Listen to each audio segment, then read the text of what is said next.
Hello, and welcome to Diaspora Savings and Investments, where we share practical tips to make money, manage money, and multiply your money.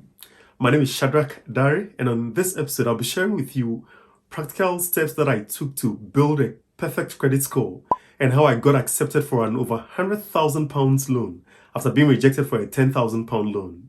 Stay tuned.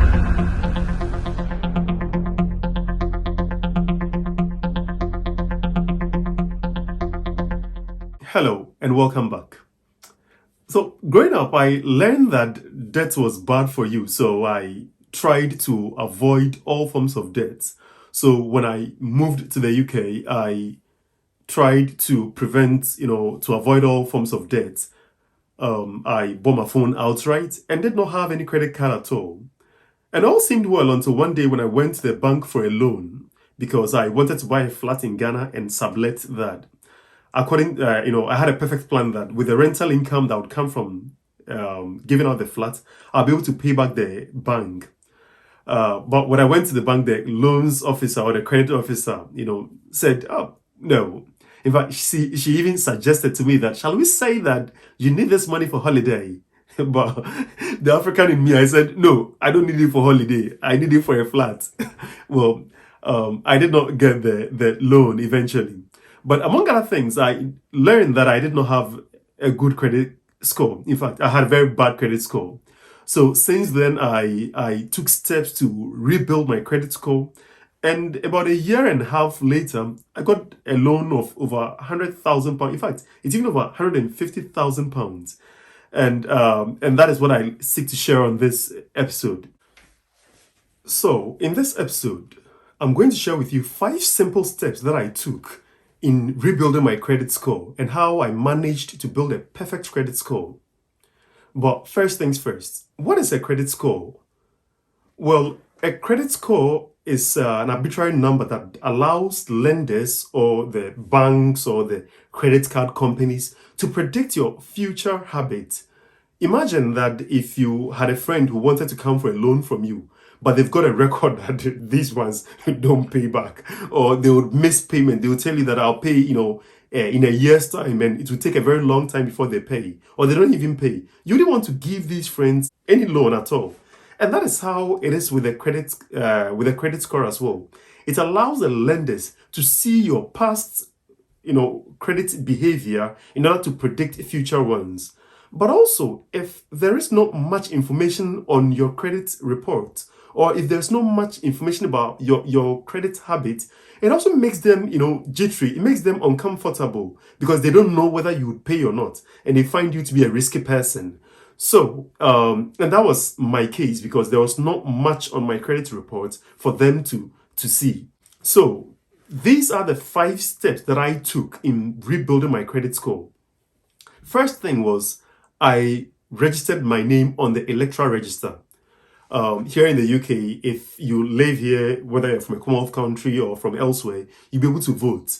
But if you cannot vote, I'll share a link in the comment section that shows you how you can get your name on the electoral roll, even if you can't vote, or other things you can do. So that was the first thing I did. If you've also moved flats or changed houses since registering for the on the electoral roll, you must change the address so that it reflects your current address. And that brings us to the second point. You need to make sure that your address is correct. And it's also not good if you move around too often. I know that for those, for some people, you cannot influence where you live. Some people tend to move around quite often, whether because of jobs or bad contracts and all of that. So you have to move around often. What you can do in that case is that you find one address, whether your parents' address or even a friend who you can trust. Of course, it could also affect them, but if a friend is willing to give you the address or share the address with you, then that will help you to keep a consistent address for maybe a year or 2 or even more. Because then the lenders know that if we're looking for Shadrach, we know where to find him. And so you tend to be a more stable person because they don't like to give, loans to somebody who is unstable, essentially. So the third thing I did was to get a credit card.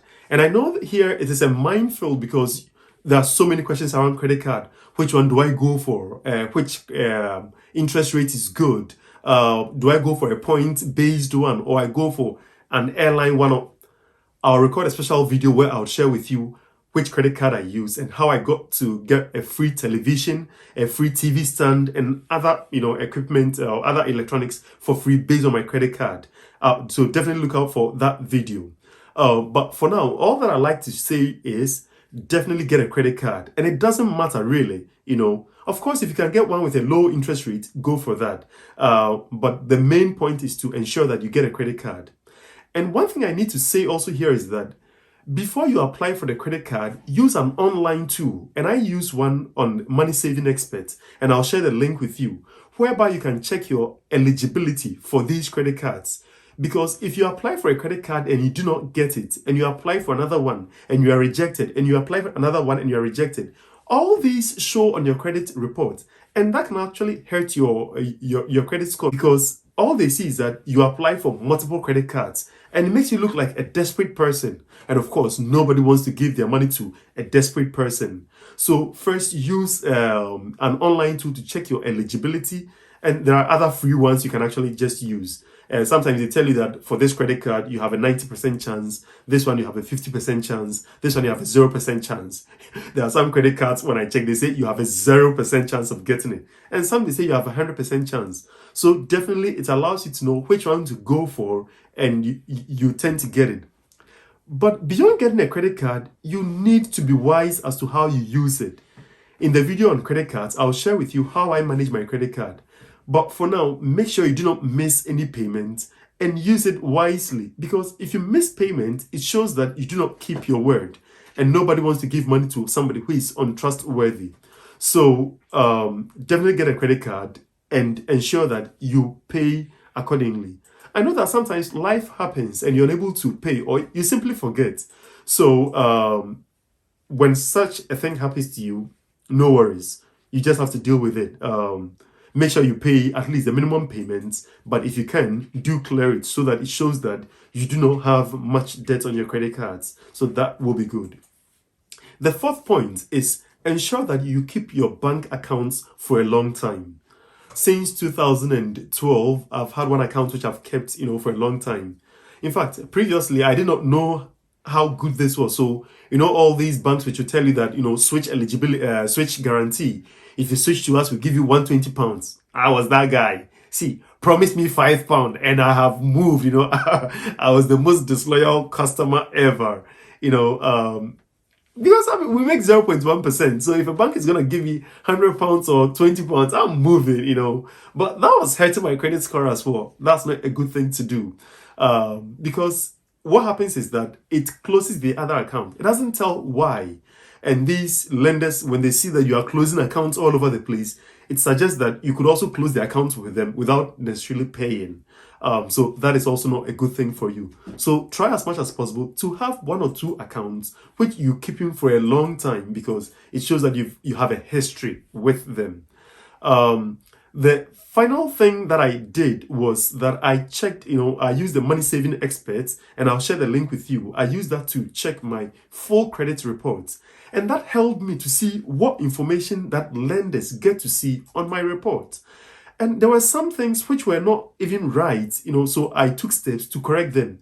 And these can be addresses or bank accounts or some debts, which may be held on you for which it's not true. Because sometimes, I remember I moved from my former flat, and I think it was Scottish Power or something, which said I owed them. But I did not owe them at all, So I had to call them to rectify that I did not owe them and that I cleared my account before leaving the flat and all of that. It took some steps, but I ensured that record was off my record. And that helped rebuild my credit score. In fact, one final bonus point that I just remembered. When you're in a flat, some people tend to go into whether they get a broadband together, and both of them have their names on the broadband, or whether the electricity, and so they pay together. When you do that, on the credit report, it shows that you are financially linked to the person you went for the credit facility with, because you think that it's just £23 or it's just £16 for internet. But once you go with for it with somebody, it shows that you are jointly liable. And so if this person moves on with life and they have a bad credit score, it could actually come back to hurt you. So what I did was that I will take the internet bill and my flatmate will take the electricity bill. And of course, because the electricity bill was more than the internet bill, I would have to balance them. And that was better than being jointly liable with somebody you don't know, or where they would move on to their life and their credit score would come to hurt you. So I'll end it here, but I hope you found these steps practical and simple to follow.